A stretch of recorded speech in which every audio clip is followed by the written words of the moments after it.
sharing her flawless voice with the beauty of Filipino music. Please welcome Melvin.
Woo!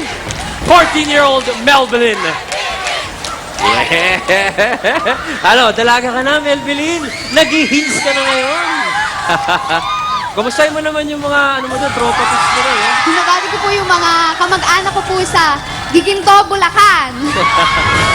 Bulacan. Yeah. Kumustahin natin, Jed. Kamusta yung performance ni Melvin para sa'yo? Melvin, alam mo, isa lang masasabi ko sa'yo, you are one of a kind. Yes!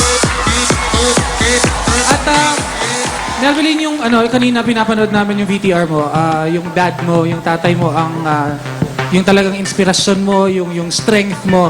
Alam mo, nakaka-relate ako dyan kasi yung tatay kong unang-una ko ding teacher. And isang gusto kong lang i-share sa'yo na nagagamit ko talaga. Yung sinabi ng tatay ko, kung hindi mo kayang panindigan ang isang bagay, wag mo nang gawin. Pero Pero ngayon, sa gabing to, nakita ko yung sinabi nila na kundiman singer ka daw. Sabi ko, sige nga, 14-year-old. Pero alam mo, napanindigan mo, hindi ka trying hard pakinggan. Sobrang galing mo. Kaya I'm sure, mas malayo pang mararating mo. Congratulations. Salamat. Thank you, Jed. Ito, kapwa Bulakenyo mo rin. Joey? Alam mo, naniniwala ako na umuuli talaga ang kasaysayan. Nung una Bulacan ka mo magtagalugan tayo dito. Nung unang panahon, si Makata. Kaya kalahin mong may Makatang bago, pero sa pamamagitan ng pag-awit. Ang masasabi ko napakatapang mong bata ka.